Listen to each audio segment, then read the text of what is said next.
The morning sunlight shimmered off Karen Mitchell's perfectly manicured lawn as she strutted across her porch, hugging a brown cardboard package against her chest like it was some kind of trophy. Her lips curved into that familiar satisfied smirk as she cast a glance toward my house-me, the new guy who'd moved in barely a week ago. Another victory for Willowbrook HOA's self-appointed queen. Another suspicious package wasenterst before it could endanger the sanctity of her beloved neighborhood. She disappeared into her colonial-style home, no doubt heading straight for her kitchen table, where she conducted all her most critical HOA operations. I could practically picture her sitting there, scissors in hand, eager to unveil whatever contraband she believed she'd rescued the community from this time. I imagined the moment the color drained from her face when she sliced through that tape. The way her hands must have trembled as she pulled out the crisp navy blue fabric, a police uniform, and beneath it,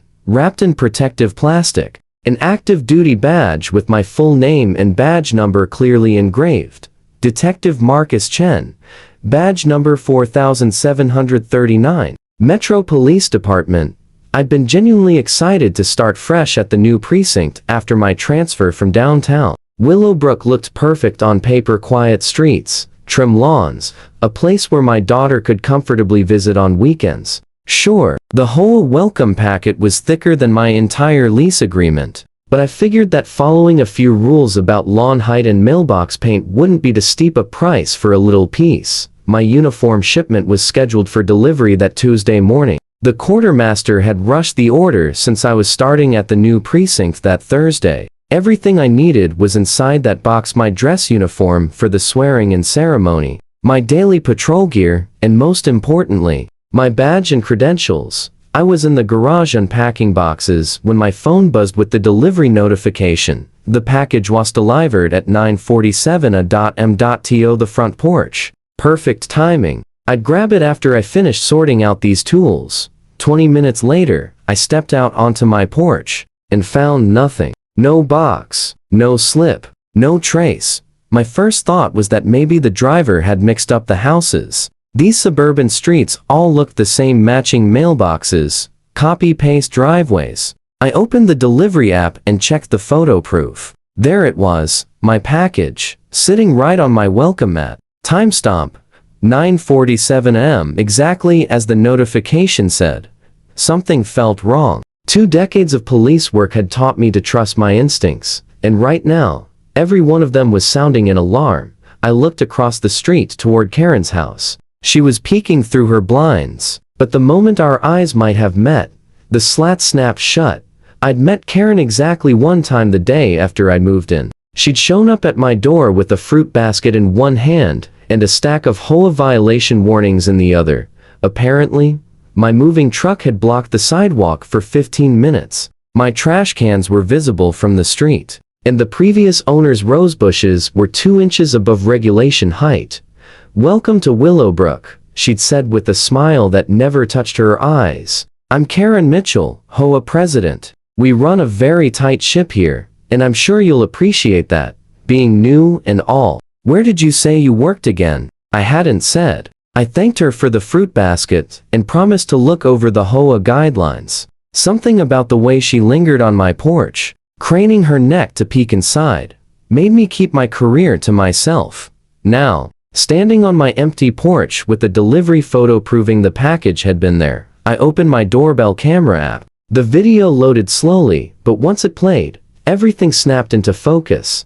9:47 a.m. The delivery driver sets the box down and snaps the photo. 9:49 a.m. Karen Mitchell steps out of her house, glancing left and right like a suburban undercover agent. 9:50 a.m. She walks briskly across the street, scanning the area. 9:51 a.m. She bends down, grabs my package, and hustles back inside.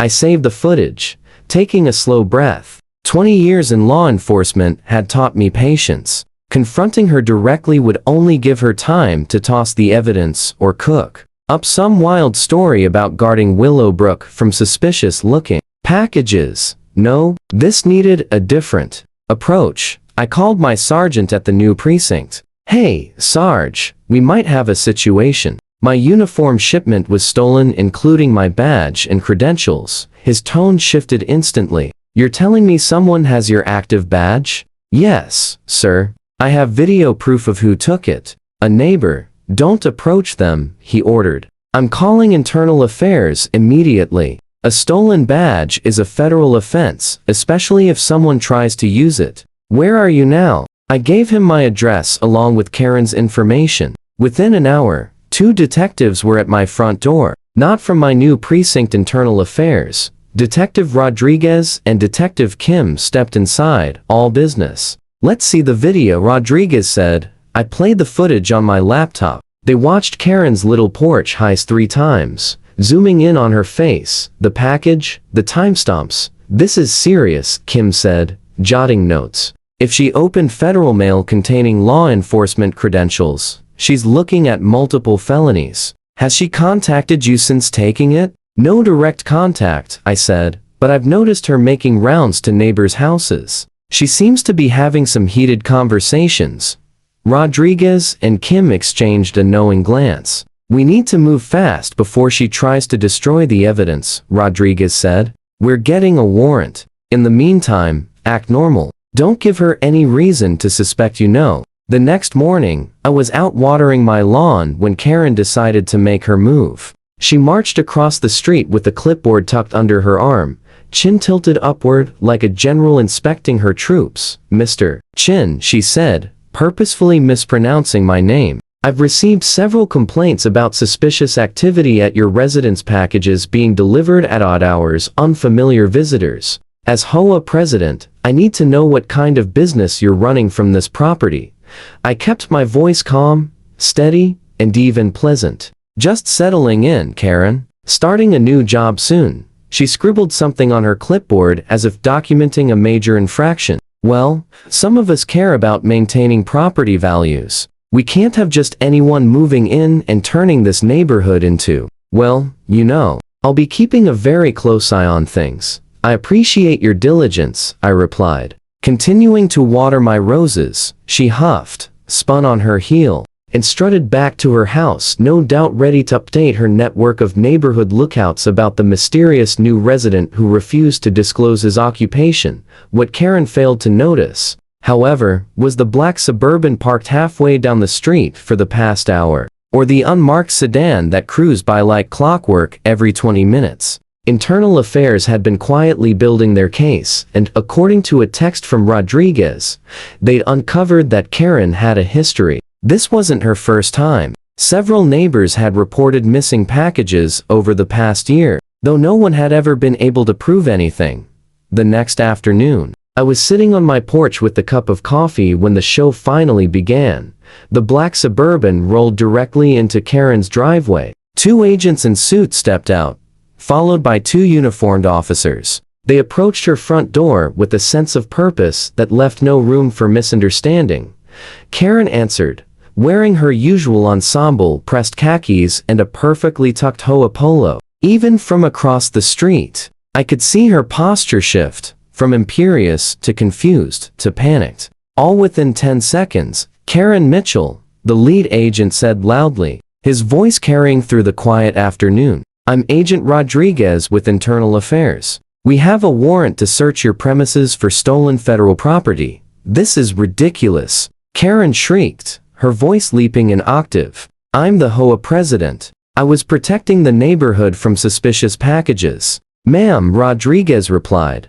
You removed mail from someone else's porch. That's federal mail theft. And the contents of that package, I was going to report it. She cut in. When I saw what was inside, I was going to call the police immediately. Before she could continue, Rodriguez's partner emerged from the house holding an evidence bag. Inside was my uniform and badge. Found them in the hall closet, he said. Sir, badge and credentials are all here. Rodriguez turned back to Karen. Karen Mitchell, you're under arrest for theft of government property, federal mail theft, and possession of stolen law enforcement credentials. He pulled out his handcuffs and began reading her rights. By now, half the neighborhood had stepped outside. People stood at the ends of their driveways, phones raised, recording as Karen was escorted toward the police car, her face shifting between blotchy red and chalky white. "This is entrapment," she shouted as they walked her to the cruiser. "He set me up. He's not even a real cop. Check his credentials. I was protecting all of you." Mrs. Patterson from 2 houses down yelled back, "Oh, is that why my daughter's anniversary gift went missing last month? Were you protecting me from that too?" As the police car drove away with Karen in the back seat, more neighbors began sharing stories of their missing deliveries, the Johnsons' medication, the Lees' birthday presents for their son, all mysteriously vanished. All reported to Karen, all investigated, yet never found. 3 weeks later, I was grilling in my backyard when Mrs. Patterson appeared with a plate of cookies. "Heard the news about Karen?" she asked, setting the plate on the patio table. "Can't say I have," I replied, flipping a burger. Federal prosecutors charged her with everything: mail theft, identity theft for opening your credentials, possession of stolen government property. Her lawyer says she's looking at up to 5 years in federal prison and $250,000 in fines. I let out a low whistle. "That's serious." "Oh, that's not all," she said. "The HOA board held an emergency meeting last night, voted her out unanimously. First time in 15 years this neighborhood hasn't been run by Karen Mitchell." She even showed up to the meeting and tried to preside over her own removal. When they told her she couldn't participate, she actually fainted. "We had to call an ambulance. Paramedics said it was just shock, but still." Mrs. Patterson smiled, then headed back home, leaving me to my grilling. The neighborhood already felt transformed. Without Karen's constant surveillance, kids played in the street without being scolded about property values. People put up holiday decorations without checking the HOA rulebook first. 6 months later, the trial made local news. Karen Mitchell, former HOA president, was found guilty on all counts. The judge didn't buy a word of her neighborhood protection defense. She was sentenced to 5 years probation, $100,000 fine, and 300 hours of community service. The news cameras caught her expression as the verdict was read, eyes wide, mouth hanging open in a perfect O of disbelief. Her carefully styled hair wilted under the courtroom lights as reality finally sank in.